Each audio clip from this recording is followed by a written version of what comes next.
नमस्कार। समाचार एकांश के खास कार्यक्रम चर्चा में आप सभी का स्वागत है। आपके साथ मैं हूं हिमांशु सोनकर। पिछले 36 दिनों से दिल्ली की सीमाओं पर किसानों का प्रदर्शन लगातार जारी है। किसानों और सरकार के बीच पिछले 36 दिनों में 6 वार्ताएं हो चुकी, जिसमें 5 वार्ताओं में किसी प्रकार का कोई निष्कर्ष नहीं निकला। लेकिन कल जो वार्ता हुई उसमें 2 मांगों को लेकर के सरकार और किसानों के बीच सहमति बनती हुई दिखाई दी। अगली वार्ता सरकार और किसानों के बीच 4 तारीख को होगी, जिसमें एमएसपी और किसी बिल, जो 3 नए बिल हैं, उनको रद्द करने की मांगों पर विचार किया जाएगा सरकार और किसानों के बीच। इस बीच एक अच्छी बात ये रही कि कल जो वार्ता हुई उसमें उसके बाद जो किसानों का ट्रैक्टर मार्च था वो आज रद्द कर दिया गया। तो कहीं ना कहीं ये दिखता है कि किसानों और सरकार के बीच जो बर्फ जमी हुई थी वो पिघलती हुई दिखाई दी है। आगामी 4 तारीख को इन्हीं जो मुद्दे मैंने बताए हैं उन पे और आगे विस्तार से चर्चा होगी। कृषि मंत्री का यह बयान आया है कि जो एमएसपी है वो लागू रहेगी और लोग किसानों को मिलती रहेगी। फिलहाल 4 तारीख को क्या होगा, इसी पर और अधिक जानकारी और समझने के लिए हमारे साथ आज स्टूडियो में 2 खास मेहमान मौजूद हैं चर्चा के लिए। आज हम करेंगे उस पर चर्चा अपने मेहमानों के साथ। सबसे पहले मैं उनका परिचय आपसे कराना चाहूँगा। हमारे साथ रहेंगे भारतीय जनता पार्टी के प्रवक्ता हरीश श्रीवास्तव और साथ में रहेंगे वरिष्ठ पत्रकार ज्ञानेश शुक्ला। सर, आप दोनों का कार्यक्रम में विशेष तौर पर स्वागत है। सबसे पहले मैं हरीश जी को आमंत्रित करूंगा, उनसे समझने की कोशिश करूंगा कि कल जो वार्ता हुई उसके बाद जो जिन 2 मुद्दों पर सहमति बनी है उनको किस तरह से देखते हैं, वो किस तरह से किसानों के लिए फायदेमंद है। खासतौर पर पराली जलाने को लेकर के जो नियम आए हैं कि नए कि किसानों को सजा होने का प्रावधान, उसको लेकर के अड़चनें रही थी। और जो दूसरा विषय रहा कि बिजली का जो नया विधेयक है उसमें किसानों की जो सब्सिडी मिलती है वो कहीं ना कहीं उनकी जा सकती थी। इस पर आपके विचार क्या है? देखिए, जहाँ तक भारत सरकार का सवाल है, माननीय मोदी जी के नेतृत्व में जब 2014 में दिल्ली में सरकार बनी तो मोदी जी का जो स्पष्ट और उनका एक संकल्प था कि किसानों की खुशहाली, किसानों की समृद्धि का लक्ष्य लेकर के वो चले। गरीब और मजदूर, इन लोगों के सशक्तिकरण, उनकी सभी केंद्र की सरकार की अगर आप योजनाओं को देखिए, उनके क्रियान्वयन को देखिए, तो उसके केंद्र में इस देश का गरीब है, इस देश का मजदूर है, युवा है, किसान है। क्योंकि भारतीय जनता पार्टी नेतृत्व का मानना है कि गांव समृद्ध होंगे, किसान समृद्ध होंगे, किसान खुशहाल होंगे तो देश खुशहाल होगा जी। इसको लेकर के अनेक सहूलियतें उन्होंने किसानों को दी। वो चाहे किसान सम्मान निधि के माध्यम से हो, उनको बिजली, खाद, पानी मुहैया कराने को लेकर के हो, एमएसपी के दामों में लगातार उन्होंने वृद्धि की। और अगर आप देखें तो 2014 में जब यूपीए सरकार के और मोदी जी की सरकार आने के पहले गेहूं और धान में अगर आज के और तब के मूल्य में देखिए तो 500 रुपये से अधिक प्रति कुंटल का अंतर आया है। और दलहन में भी, तिलहन में भी, दलहन में भी तो तमाम दलहन की उत्पाद में 2 गुने का अंतर आया है। तो लगातार उनका ये प्रयास रहा कि हम किसान भाइयों को कैसे समृद्ध करें, कैसे इनके यहाँ खुशहाली आवे। 2005 में स्वामीनाथन कमीशन बना था और स्वामीनाथन कमीशन में जो सदस्य थे उसमें भारतीय कृषक समाज के मुझे जो नाम याद आते हैं अभी, वो चौधरी यशवीर सिंह जी, कृष्णवीर सिंह जी थे, अतुल अंजान जी कम्युनिस्ट पार्टी से थे और कई मेंबरान थे जो कई प्रदेशों में गया था और हर जगह उसने किसानों से, बाकी लोगों से चर्चाएं की थी। एक कंसेंसस बना था कि किसानों को समृद्धि लाना है तो मार्केट खोलना होगा किसानों के लिए, और बहुत सारी चर्चाएं हुई थी। उस स्वामीनाथन किसान कमीशन की रिपोर्ट लागू करने के लिए किसान संघ बार बार मांग करते थे। मोदी जी की सरकार आने के बाद प्रधानमंत्री जी ने उसको नीति आयोग, उनके निर्देशन में नीति आयोग ने एक लंबा विचार विमर्श किया और ये किसान यूनियन के श्रीमान राकेश टिकैत भी उसके उस चर्चा में शामिल रहे और एक वो उसमें सभी प्रदेश के जो किसान यूनियन थी, किसान संघ थे, उनके प्रतिनिधियों को बुलाया गया था। मंडी के व्यापारियों को बुलाया गया था, पल्लेदारों तक को बुलाया गया था। बहुत सारे जो उसके कई जो लेयर्स हैं, सब पे एक व्यापक चर्चा के बाद ये बिल एक उसमें आया था, साकार हुआ था। आज ये जो गतिरोध बना है, मुझे नहीं लगता कि किसान संघ जो इसमें धरना दे रहे हैं, जिन मांगों को लेकर के उनका एक अड़ियल रुख सामने आया, वो क्यों आया। लेकिन सरकार ने बिल को लेकर के एक एक जो उनके संदेश थे उसको साफ किया था पिछली 6 बैठकों में। ठीक है। और कल 7वीं बैठक थी। सरकार के दरवाजे तो किसान भाइयों के लिए एकदम हमेशा खुले थे और आज भी खुले हैं।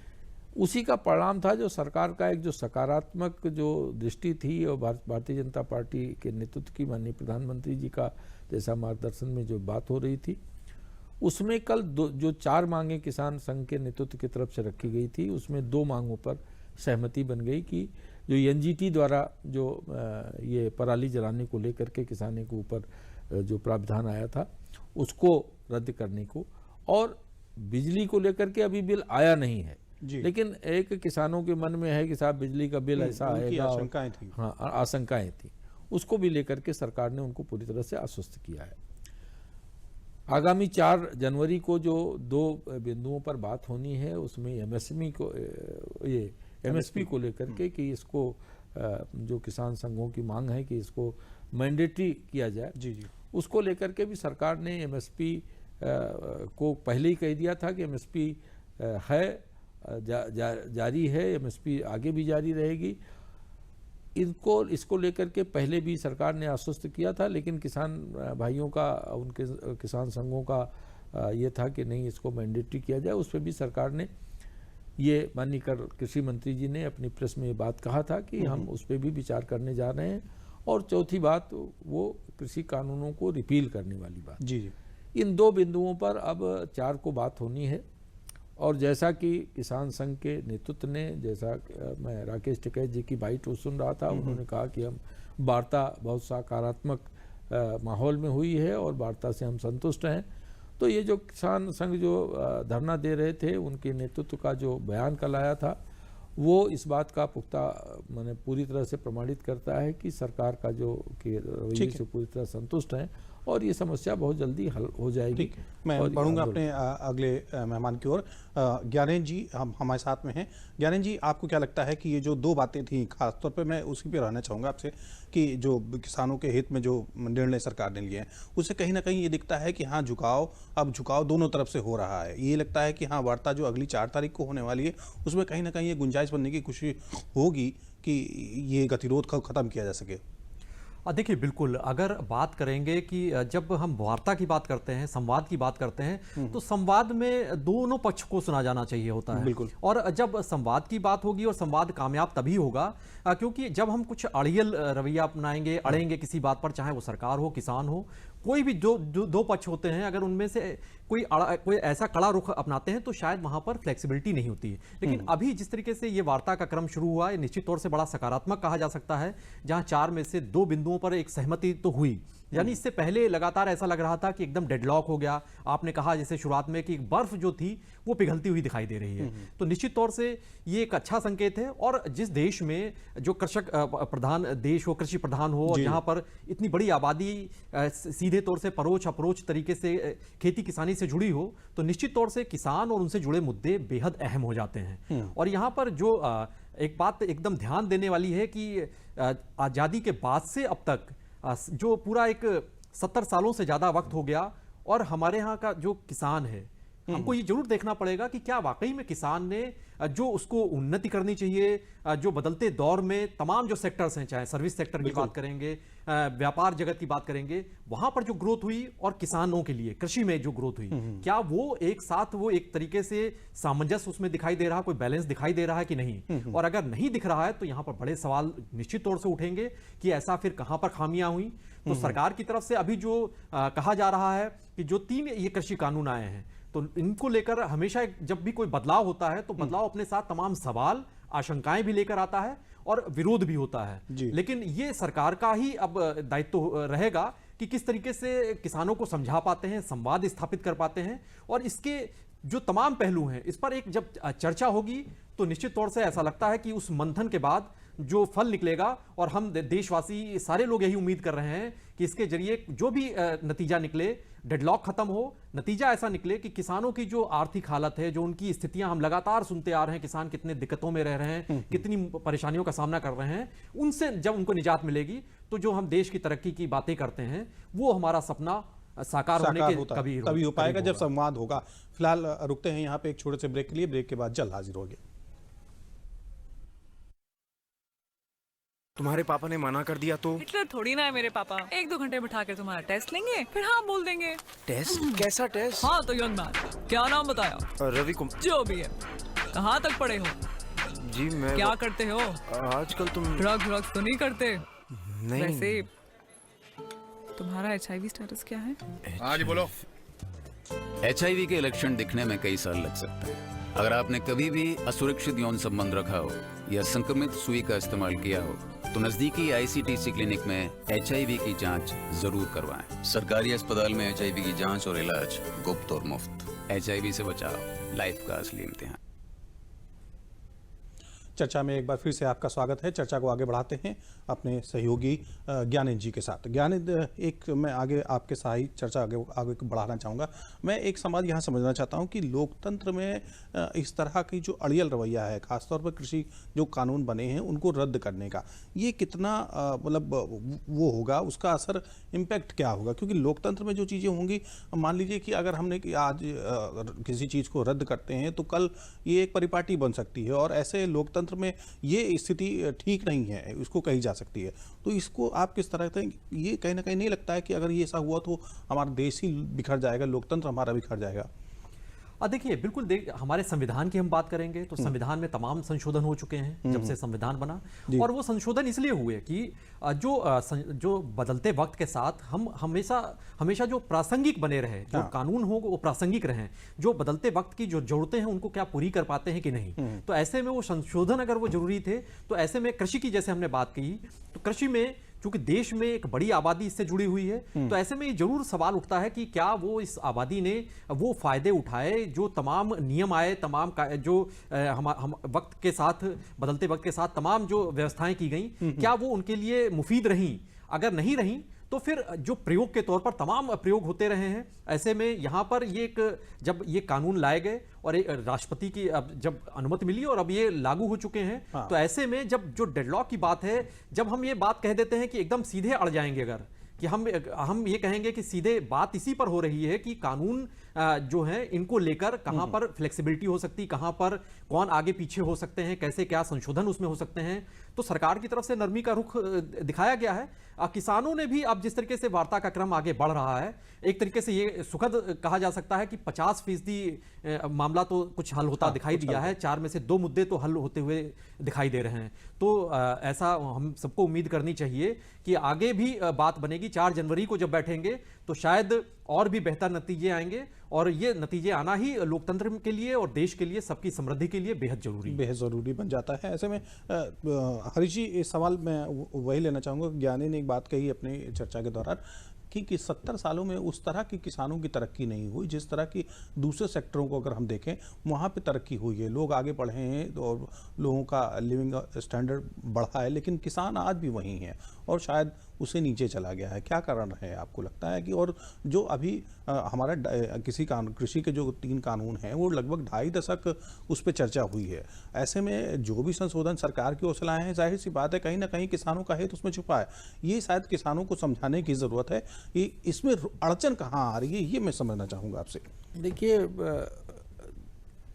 मूल रूप से अगर आप देखिए भारत की जो कृषि व्यवस्था है, 86% तो किसान ऐसे हैं जिनकी जोत जो है वो 5 एकड़ से कम है, और उसमें भी एक बड़ा हिस्सा है जो मुश्किल से 1 एकड़ 1.5 एकड़ के बीच का है। ये जो लड़ाई है, ये जो बड़े किसान हैं, अब जो आप देख रहे हैं जी, वो बड़े किसानों का वो एक दबाव उनका है, क्योंकि एक जो कृषि की जो भी नीतियां हैं उसका लाभ सबसे ज़्यादा उनको मिलता है। ठीक है।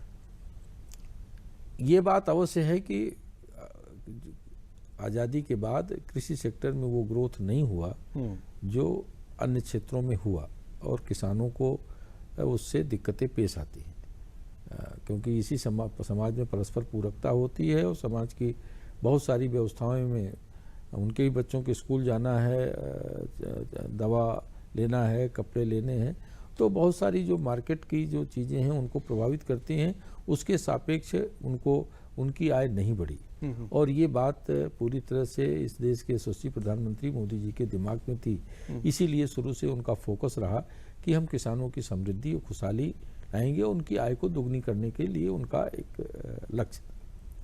और अगर आप देखें तो जो आज़ादी के बाद से अगर आप 13 तक या 14 तक, जब तक यूपीए सरकार थी, किसानों की औसत आय जो थी वो 6,700 के आसपास या 6,600 के आसपास थी। ठीक है। जो 14 से लेकर के आज तक की जो आज औसत आय है वो 8,970 या इसके आसपास है।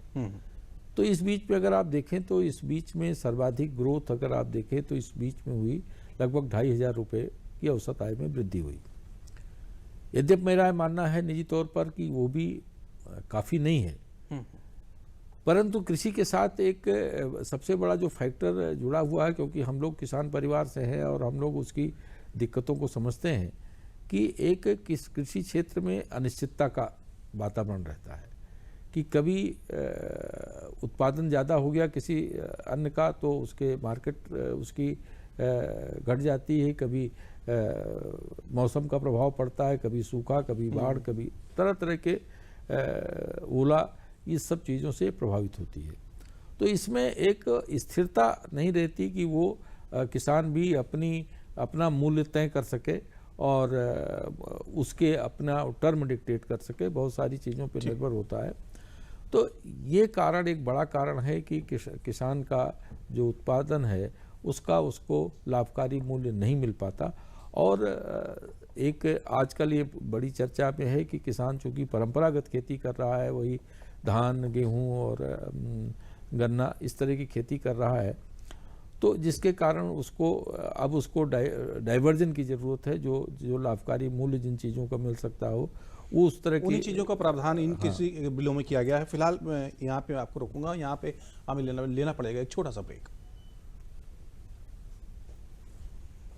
तुम्हारे पापा ने मना कर दिया तो? हिटलर थोड़ी ना है मेरे पापा। 1-2 घंटे बिठा के तुम्हारा टेस्ट लेंगे, फिर हाँ बोल देंगे। टेस्ट? कैसा टेस्ट? हाँ तो यंग मैन, क्या नाम बताया? रवि कुमार। जो भी है, कहाँ तक पढ़े हो?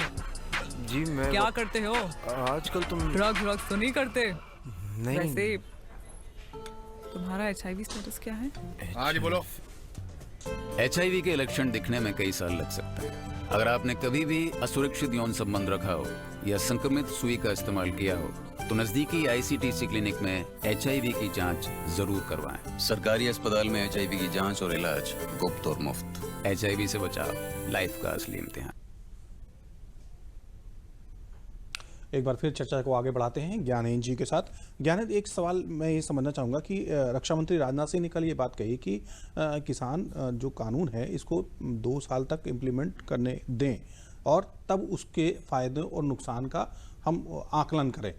तो क्या लगता है कि किसी भी चीज़ों को इस तरह से सीधे उस पर कोई नई चीज़ अगर आए तो सीधे उस पर अटैक करना कितना सही रहे जब तक कि उसके नफ़े नुकसान का आकलन न किया जा सके? ये भी एक रास्ता सरकार ने एक संकेत एक तरह से दिया हुआ है। तो लगता है कि इस ऑप्शन पे भी चर्चा होने की उम्मीद है अगले 4 तारीख को। देखिए बिल्कुल, अगर किसानों की जब हम बात कर रहे हैं, जो चर्चा में हमने लगातार ये बात पाई कि जो किसानों की हालत है वो सुधरी नहीं है। तो ऐसे में बदलाव की जरूरत है। बदलाव की जब जरूरत है तो बदलाव कैसे होंगे? तो हमको ये देखना पड़ेगा जो हमारे पहले से जो प्रिविलेंट हमारे कानून चल रहे थे, क्या उनमें कहाँ पर खामियां थी, कहाँ पर और उनको मुकम्मल किया जा सकता है, और वैसा किया गया। अब जो ये संकेत आ रहे हैं कि अगर कुछ समय देखा जाए तो एक बड़ा तबका, एक बड़ा धड़ा ऐसा है कि किसानों का जो चाहता भी वो देखना, वो चाहता, उसकी एक ख्वाहिश तो है ही कि हम अब वो सारी जो हरीश जी ने भी जिक्र किया कि अनिश्चितता का माहौल होता है और मौसम पर हमेशा निर्भर होता है, और लगता नहीं कि खेती क्या बड़ी एक हमेशा घाटे का एक सौदा रहती है। कई बार तो लागत जो मूल्य है वो निकलना मुश्किल हो जाता है। और जो ये जिक्र है कि 1 से 1.5 एकड़ जो जोत वाले किसान हैं उनकी तादाद बहुत ज्यादा है, और ये किसान वो किसान हैं जो मंडियों तक नहीं जा पाते हैं। ज्यादातर क्या हमने जो देखा, अगर आप यथार्थ के धरातल पर देखेंगे तो वो बिचौलिए वहां पर उनका जो उत्पाद है वो ले जाते हैं, और फिर व्यापारियों तक वो पहुंचता है, और वो फिर जब उपभोक्ता तक पहुंचता है तो बड़े दामों पर, जब वही वो आलू जो होता है जब बिक कर वो चिप्स में का शक्ल अख्तियार करता है, तो उस बीच में जो उसके रेट्स हैं 30 से 40 रुपए बढ़ जाते हैं। तो ये जो 30 से 40 रुपए हैं, क्या कोई ऐसा तरीका हो सकता है कि वो किसानों तक पहुंचे, उसका फायदा? और अगर वो पहुंच रहा है तो मुझे लगता है कि किसानों को भी उनको जो सोचना चाहिए, उनको भी इस पर विचार करना चाहिए कि अगर उनकी बेहतरी के लिए कोई चीज हो रही है तो कहां पर, क्योंकि लेकिन ये संवाद की बात है। जब संवाद चल रहा है तो सरकार को भी, क्योंकि जैसे बताया मैंने कहा कि जब तमाम कोई भी बदलाव होगा तो उसमें आशंकाएं होंगी, सवाल होंगे, लेकिन वो संवाद के जरिए ही हल होंगे। संवाद तभी होगा जब हम दोनों पक्षों का रुख समझने को तैयार होंगे, सामने वाले का क्या रुख है, क्या उसका पक्ष है। हर चीज के दोनों पहलू होते हैं, प्रॉस एंड कॉन्स होते हैं, सकारात्मक निगेटिव भी पक्ष होता है। तो हम पॉजिटिव और निगेटिव में से कौन सा पक्ष हम कैसे समझ पाते हैं, ये सरकार का फर्ज अब रहेगा, और सरकार लगातार कोशिश करती दिखाई जरूर दे रही है कि जहां पर वो किसानों को इसके बेहतरी कौन से इसके सकारात्मक पक्ष हैं वो बता सके। अब ये किसान को 4 जनवरी को जब बैठेंगे तो वो जो 2 बिंदु हैं, क्योंकि उसमें से जो प्राइस एश्योरेंस और उसके साथ जो फार्म का कॉन्ट्रैक्ट फार्मिंग का है, क्योंकि ये बड़ा मुद्दा है, और कॉन्ट्रैक्ट फार्मिंग में किसानों को जो उनकी आशंकाएं हैं वो निर्मूल भी नहीं है, क्योंकि पीछे के तमाम ऐसे दौर रहे हैं जहां पर ये देखा गया कि जब जो कोई बड़े जो भी कारपोरेट घराने हो या जिनके पास ज्यादा पैसा है, अगर उनके और किसानों के बीच में कोई करार होता है तो ऐसा एक प्रायोगिक तौर से माना जाता है कि किसानों का जो भी कमजोर पक्ष होगा आर्थिक तौर से, वो जो ताकतवर पक्ष की तरफ वो करार झुका रहेगा। यही आशंका किसानों को, तो एक तो इसको लेकर आशंका सबसे ज्यादा है, और दूसरा एमएसपी को लेकर है। वो सरकार ने कई बार साफ किया, कई मंचों से कहा गया कि एमएसपी को लेकर हम हटाने को हम कतई कोई हमारी योजना नहीं है। और अगर सरकार इस तरीके से भरोसा दिला पाती है और ये कृषि कानून उसमें बदलाव करते हैं तो ये बड़ा सुखद एक बदलाव की एक राह खुलेगी, जहां किसानों के लिए तरक्की की राह एकदम बिल्कुल हम होते हुए देखेंगे। हो सकती है। एक सवाल और भी बनता है कि कृषि सरकार की ओर से लगातार कहा गया है कि जो इसको लेकर एक समिति भी बनाई जा सकती है। फिलहाल इसको हम एक ब्रेक के बाद आगे बढ़ाएंगे। फिलहाल लेते हैं यहाँ छोटा सा ब्रेक। तुम्हारे पापा ने मना कर दिया तो? हिटलर थोड़ी ना है मेरे पापा। 1-2 घंटे बिठा कर तुम्हारा टेस्ट लेंगे, फिर हाँ बोल देंगे। टेस्ट? कैसा टेस्ट? हाँ तो यंग मैन, क्या नाम बताया? रवि कुमार। जो भी है, कहाँ तक पढ़े हो? जी मैं क्या करते हो? आजकल तुम ड्रग्स तो नहीं करते? नहीं। वैसे तुम्हारा HIV स्टेटस क्या है? हाँ जी बोलो। HIV के लक्षण दिखने में कई साल लग सकते हैं। अगर आपने कभी भी असुरक्षित यौन संबंध रखा हो या संक्रमित सुई का इस्तेमाल किया हो तो नजदीकी ICTC क्लिनिक में HIV की जांच जरूर करवाएं। सरकारी अस्पताल में HIV की जांच और इलाज गुप्त और मुफ्त। HIV से बचाओ, लाइफ का असली इम्तिहान। एक बार फिर चर्चा में आप सभी का स्वागत है। चलते हैं, चर्चा को आगे बढ़ाते हैं अपने मेहमान हरीश श्रीवास्तव जी के साथ। हरीश जी, एक ये मैं आपसे बहुत शॉर्ट में जानना चाहूँगा क्योंकि समय की हमारे पास बहुत कमी है। आखिरी कमेंट हमें ज्ञानंद जी से भी लेना है कि ये जो मैंने जो ब्रेक से पहले एक बात कही थी कि क्या कोई समिति का गठन करेगी, वो किस चीज़ों का आकलन करने की, क्या उसका मोटिव क्या रहेगा? निश्चित रूप से जैसा कि सरकार का पहले से ही माननीय कृषि मंत्री जी और पीयूष गोयल जी दोनों लोगों ने ये किसानों के सामने ये प्रस्ताव रखा था कि ये जो MSP और ये जो इशू हैं, तो MSP को मैंडेटरी बनाने वाली बात है कि प्राइवेट सेक्टर में भी MSP मैंडेटरी रूप से लागू की जाए। उसको लेकर के सरकार का प्रस्ताव, एक चर्चा में ये बात आई थी कि इस पे एक कमेटी बन जाए और वो कमेटी उन सारे बिंदुओं को चर्चा करके उसको उस पर फिर फाइनल निष्कर्ष निकाले। तो और जहाँ तक सरकार का रुख है वो हर हालत में किसानों की समस्याओं का समाधान चाहती है। और आप ये देखते होंगे कि अक्सर ये बात आती है कि भाई किसान का उत्पादन करता है आलू सब्जी और बहुत कम दाम में जाती है और उपभोक्ता के पास बहुत ज़्यादा मूल्य पे पहुंचती है।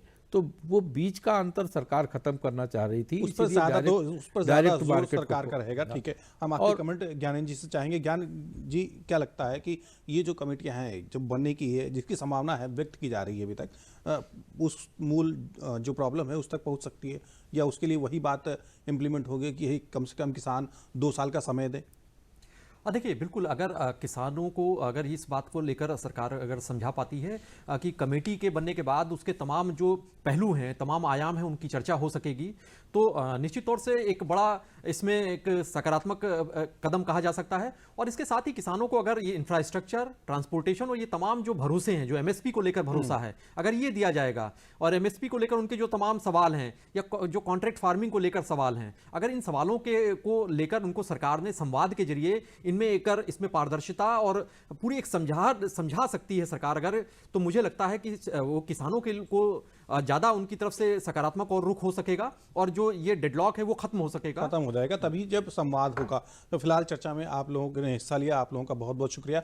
तो दर्शकों, चर्चा को हम यहीं पे देते हैं विराम। आपसे फिर मिलेंगे किसी नए मुद्दे के साथ, तब तक के लिए हमें दीजिए इजाजत। नमस्कार।